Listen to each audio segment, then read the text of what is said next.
Thriving Southland has really just given us that support to do what we want to do, and the facts and evidence to basically back up what we've been thinking and just charge ahead and make some difference to the world.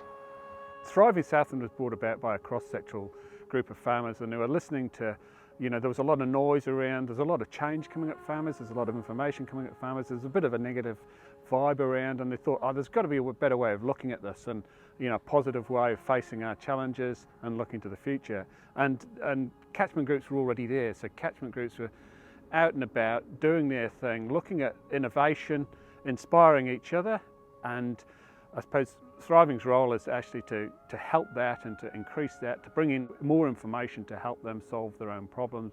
Through that process of understanding, what the future looked like, what the challenges were, and understanding that, government won't have the answers, as the answers are as a community, to work together and work towards what those solutions are. As farmers, I think we've got kind of two paths we can go down. One, we can put our heads in the sand and just choose to get angry at these regulations and changes that are coming at us, or the other option is that we can proactively look to make changes as appropriate, but be proactive about it. So rather than sitting back and waiting to be told what we have to do, we get the opportunity to actually look at what we currently are doing, figure out where the good stuff is, and mirror that across other areas of our business and start to build on that.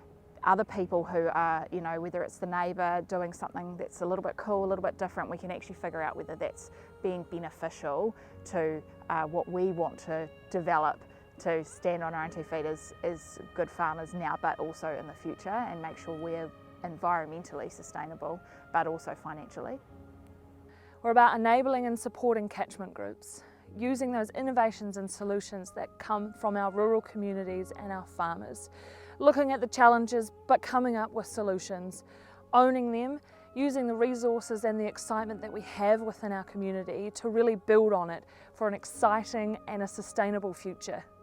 Yeah, Makarowa Headwaters is right in the middle of Southland, and we've got a lot of really highly erodible soils that are affected anytime with ground disturbance or animals and things like that. So we're aware of that. We want to make a big difference, and Thriving Southland and us are working together to really work on a pretty cool project that we're going to identify the at-risk areas and how we can mitigate some of these issues and make a bit of a difference, having that support with the science and the evidence, the data, to make sure we go in the right direction and spending the money in the right place. Most value, I guess, from a science perspective is being able to work with farmers directly. The main reason is that they know their land really well, and we're really interested in trying to ensure that the science we develop reflects what's actually on their land. That's actually really good because we can produce a better outcome, make it more relevant, and hopefully that adds value to the people on the ground. So often we hear rules coming down us that aren't relevant to our farm, the broad brushstrokes that we don't actually feel they're going to make a difference environmentally or not the best bang for buck. So we want to work with scientists to know what the actual state of play is and where we can, I suppose, best mitigations in for our farm to improve outcomes environmentally. Yeah, with the ACE project, we've been the Aparima Community and Environment Project. We've been lucky enough to get funding through Thriving Southland, which has delivered much needed resources into the project streams, work streams that we've got going on.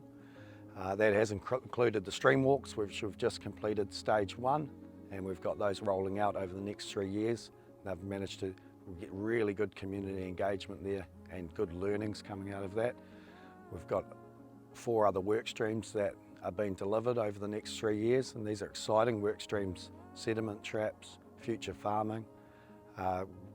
That funding from Thriving Southland has really been the enabler to allow us to do stuff in the community. Up till that point it's been volunteer time and also under-resourced in terms of skill sets and expertise.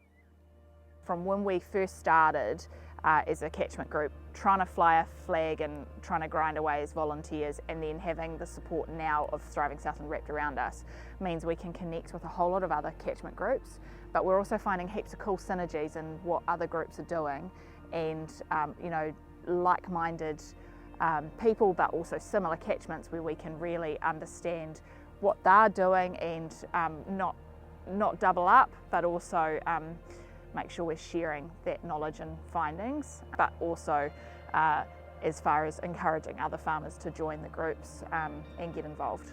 So that's been a real help. Yeah, the reason I believe in the catchment group model as well is that it's all about trust. It's about trust between those community members and between catchment groups. Farmers are far more likely to learn from farmers and far more likely to trust their neighbour and see what they're doing and then innovate from there.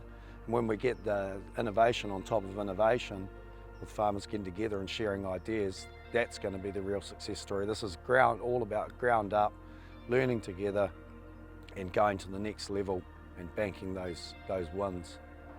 There's a lot of reasons to get involved with the catchment group. You know, we're trying to bring the communities back together to make everybody here for the same reason. We want to enjoy the surroundings for perpetuity, and that's just the main reason for joining a catchment group, is to make catchment-wide changes to our system to make it not only sustainable but, you know, regenerate it.